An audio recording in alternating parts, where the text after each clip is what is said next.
আসসালামু আলাইকুম। এখন শুনবেন সংবাদ শিরোনাম। রাজশাহী বিশ্ববিদ্যালয়ের চতুর্থ দিনের মতো কমপ্লিট শাটডাউনে কর্মকর্তা কর্মচারী ও শিক্ষকদের একাংশ প্রতিবাদে শিবিরের মানববন্ধন। টঙ্গীর কেমিক্যাল গোডাউনে অগ্নিকাণ্ডে নিহত ফায়ার সার্ভিস কর্মী শামীমকে নেত্রকোনায় দাফন, এলাকায় শোকের ছায়া। অপরিকল্পিত উন্নয়নে বৈশিষ্ট্য হারাচ্ছে চলন বিল, বিলুপ্তির পথে দেশীয় নানা প্রজাতির মাছ, নির্বিচারে জলজ প্রাণী আহরণে নষ্ট হচ্ছে জীববৈচিত্র্য। সরকারের অদক্ষতায় নিউ ইয়র্কে হামলার ঘটনা, অভিযোগ রিজভী। জিয়ার সমাধিতে শ্রদ্ধা জানিয়ে বললেন ষড়যন্ত্রের মাস্টার প্ল্যান চলছে। আসসালামু আলাইকুম। এতক্ষণ শুনছিলেন সংবাদ শিরোনাম, এখন শুনবেন বিস্তারিত। শিক্ষক লাঞ্ছনাকারীদের শাস্তি ও প্রাতিষ্ঠানিক সুবিধা পুনর্বহালের দাবিতে রাজশাহী বিশ্ববিদ্যালয়ে চতুর্থ দিনের মতো কমপ্লিট শাটডাউন কর্মসূচি পালন করছেন কর্মকর্তা কর্মচারী ও শিক্ষকদের একাংশ। বন্ধ সব বিভাগের ক্লাস পরীক্ষা আর প্রশাসনিক কার্যক্রম। মঙ্গলবার বিশ্ববিদ্যালয় প্রশাসনের সাথে শিক্ষক কর্মকর্তাদের 2 দফা বৈঠক হলেও সমাধান আসেনি। শিক্ষক লাঞ্ছিতের ঘটনায় জড়িত শিক্ষার্থীদের ছাত্রত্ব বাতিল এবং ফৌজদারি আইনে বিচারের দাবি জানান আন্দোলনকারীরা। দাবি আদায় না হওয়া পর্যন্ত শাটডাউন কর্মসূচি চালিয়ে যাওয়ার ঘোষণা দিয়েছেন তারা।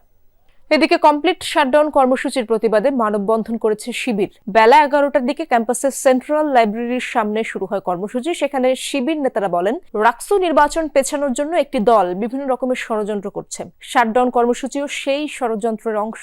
দ্রুত এই শাটডাউন বন্ধ করে ক্যাম্পাসের অচলাবস্থা দূর করতে প্রশাসনের প্রতি আহ্বান জানান শিবির নেতারা। কেমিক্যাল গোডাউনের আগুন নেভানোর সময় দগ্ধ হয়ে মৃত্যুবরণকারী ফায়ার ফাইটার শামীম আহমেদের জানাজা ও দাফন নেত্রকোনার কেন্দুয়ায় নিজ বাড়িতে সম্পন্ন হয়েছে। সকাল 11:15টায় উপজেলার বিজাহাটি এলাকায় সরকারি প্রাথমিক বিদ্যালয় মাঠে জানাজা হয়। অংশ নেন ফায়ার সার্ভিসের কর্মকর্তা সহ স্থানীয়রা। পরে পারিবারিক কবরস্থানে তার দাফন সম্পন্ন হয়। এর আগে রাত 1:45টার দিকে গ্রামের বাড়িতে পৌঁছায় মরদেহ। শামীমের বাড়িতে চলছে শোকের মাতম। ছেলের অসময়ে চলে যাওয়া মানতে পারছেন না বৃদ্ধ মা। বারবার মূর্ছা যাচ্ছেন তিনি। এলাকায় নেমে এসেছে শোকের ছায়া। সোমবার গাজীপুরের টঙ্গীতে একটি কেমিক্যাল গোডাউনে আগুন নেভাতে গিয়ে দগ্ধ হন ফায়ার ফাইটার শামীম আহমেদ। জাতীয় বার্ন অ্যান্ড প্লাস্টিক সার্জারি ইনস্টিটিউটে নেওয়া হয়। চিকিৎসাধীন অবস্থায় মঙ্গলবার মৃত্যু হয় তার। এখনো চিকিৎসাধীন 4 ফায়ার সার্ভিস কর্মী সহ 5 জন। আমার হাজবেন্ড নাই, আমি তো মাসের বেতনও পাইতেছি না। আমি আমার এই ফুলাফান নিয়ে কিভাবে চলবো? এই পরিবারের পাশে রাষ্ট্র দাঁড়াবে, এই সমাজকে দাঁড়াতে হবে, এই দাবি করি। সে একজন জাতীয় ফায়ার ফাইটার, জাতীয় বীরের মর্যাদাটা, তাকে মর্যাদার আসন আসীন করার জন্য আমরা এসেছি। উপদেষ্টা মহোদয় উনি ঘোষণা করেছেন শামীমের পরিবারের দায়িত্ব রাষ্ট্র নিয়েছে।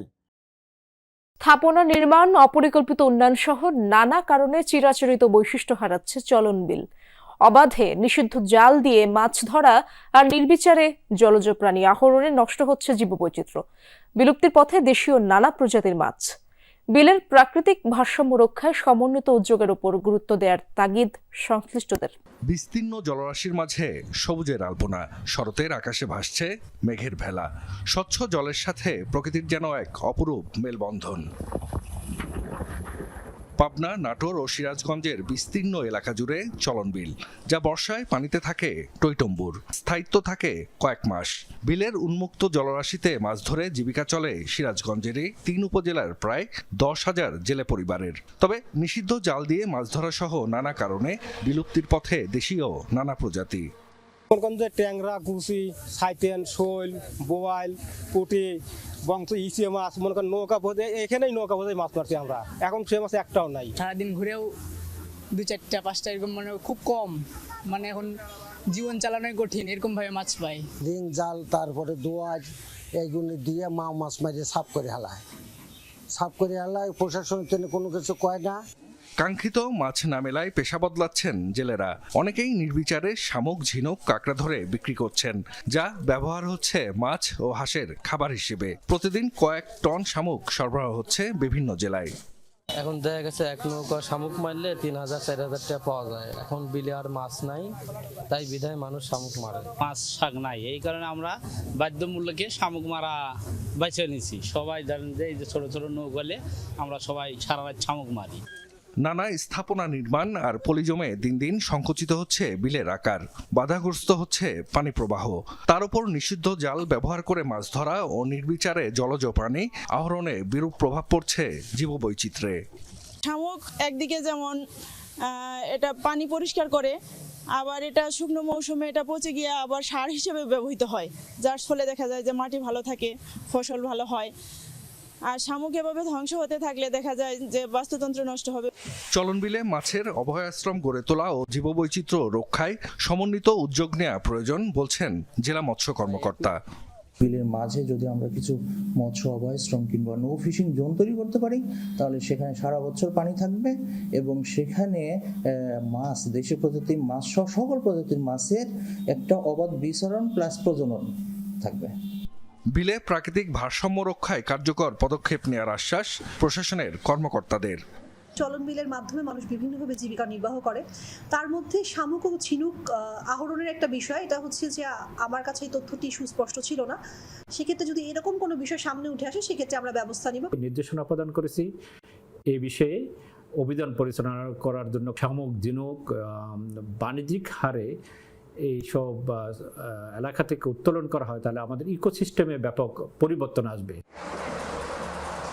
জাহিদ হাসান, যমুনা নিউজ।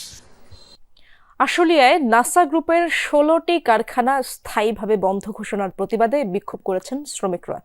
সকালে নিশ্চিন্তপুর এলাকায় জড়ো হন তারা এবং বন্ধ ঘোষণা করে কারখানার শ্রমিকরা।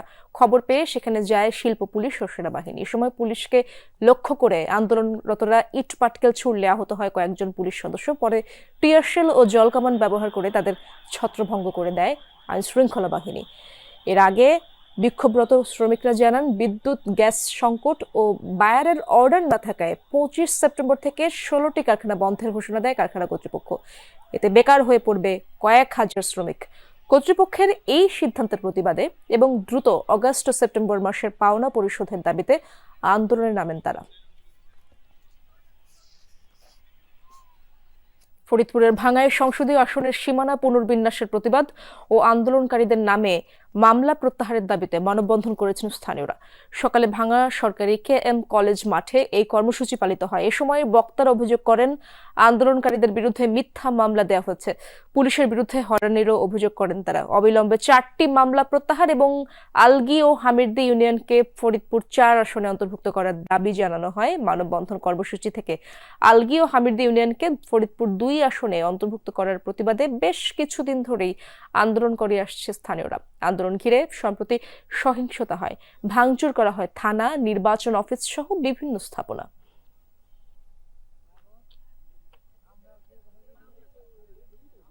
চারদিকে